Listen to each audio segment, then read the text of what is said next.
एक बार की बात है, नीलपुर नामक राज्य के राजा विनोद अपने न्याय प्रियता और कुशल शासन के लिए प्रसिद्ध थे। उनके राज्य में कई छोटी छोटी रियासत थी, जिनमें से एक लक्ष्मणपुर नाम का रियासत थी। यहाँ के न्यायिक अधिकारी श्रीमान श्यामल अपने निष्पक्ष और तीव्र न्याय के लिए दूर दूर तक विख्यात थे। मैंने बहुत सुना है न्यायाधीश अधिकारी श्रीमान श्यामलाल की कुशलता के बारे में। कहते हैं कि उन्हें बेहतर न्याय करने वाला कोई नहीं, पर मैं खुद इस बात की जांच करूंगा। सेवक, मेरा भेष बदलो, आज मैं साधारण मनुष्य बनकर लक्ष्मणपुर जाऊंगा। जो हुक्म महाराज। राजा साधारण वस्त्र पहनकर घोड़े पर सवार होते हैं और लक्ष्मणपुर की ओर प्रस्थान करते हैं। लक्ष्मणपुर में राजा एक छोटे से गांव में पहुंचते हैं। वहाँ एक भिखारी दिखाई देता है। साहिब, कुछ दया करो, कई दिनों से भूखा हूँ। यह लो कुछ सिक्के और सुनो, तुम्हें और किसी मदद की जरूरत है? साहिब, मैं चलने में असमर्थ हूँ, क्या आप मुझे अगले चौक तक ले जा सकते हैं? राजा भिखारी को अपने घोड़े पर बिठाते हैं और चौक तक पहुंचते हैं। जैसे ही वे पहुंचते हैं, भिखारी अचानक बदल जाता है। अब तुम नीचे उतरो, यह घोड़ा मेरा है। क्या तुम मजाक कर रहे हो? यह घोड़ा मेरा है। लोगों की भीड़ इकट्ठा हो जाती है।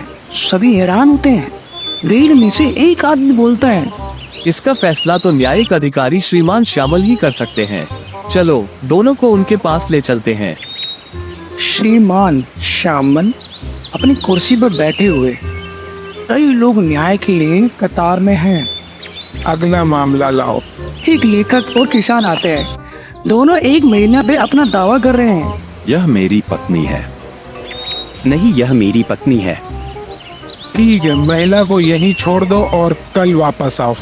दोनों आश्चर्यचकित होते हैं, मान जाते हैं। एक कसाई और तेली का मामला आता है। ये पैसे की थैली मेरी है। नहीं, यह मेरी है। पैसे की थैली भी यहीं छोड़ दो और तुम लोग कल वापस आओ। अब राजा और भिखारी का मामला आता है। यह घोड़ा मेरा है। नहीं, यह घोड़ा मेरा है। घोड़े को यहीं छोड़ दो और कल वापस आओ।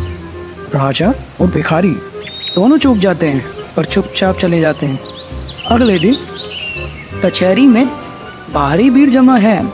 सबसे पहले लेखक और किसान का मामला निपटाया जाता है। ये महिला तुम्हारी पत्नी है, तुम उसे ले जा सकते हो। तुम्हें 50 कोड़े लगेंगे। फिर कसाई और तेली का मामला आता है। ये पैसे की थैली तुम्हारी है, तुम्हें 50 कोड़े लगेंगे। अब राजा और भिखारी का मामला आता है। क्या तुम दोनों अपने घोड़े को 20 घोड़ों में पहचान सकते हो? हाँ, दोनों को अस्तबल में ले जाया जाता है। राजा का घोड़ा उन्हें देखकर अपना सिर हिलाता है और गर्दन मोड़ता है, जबकि भिखारी को देखकर घोड़ा अपनी टांग ऊपर उठा लेता है। न्यायाधीश ये देखता है और मुस्कुराते हैं। ये घोड़ा तुम्हारा है, तुम्हें 50 कोड़े लगेंगे। राजा कचहरी के बाहर जाते हुए न्यायाधीश के पास पहुंचते हैं।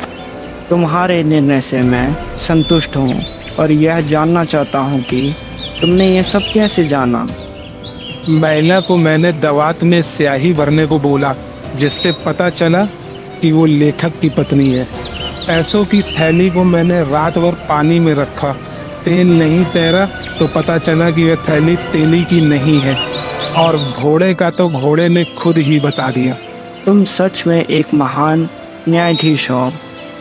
तुम्हारे न्याय की जितनी तारीफ की जाए कम है। मैं तुम्हें इनाम देना चाहता हूँ। राजा की प्रशंसा ही मेरे लिए सबसे बड़ा इनाम है। राजा और न्यायाधीश दोनों मुस्कुराते हुए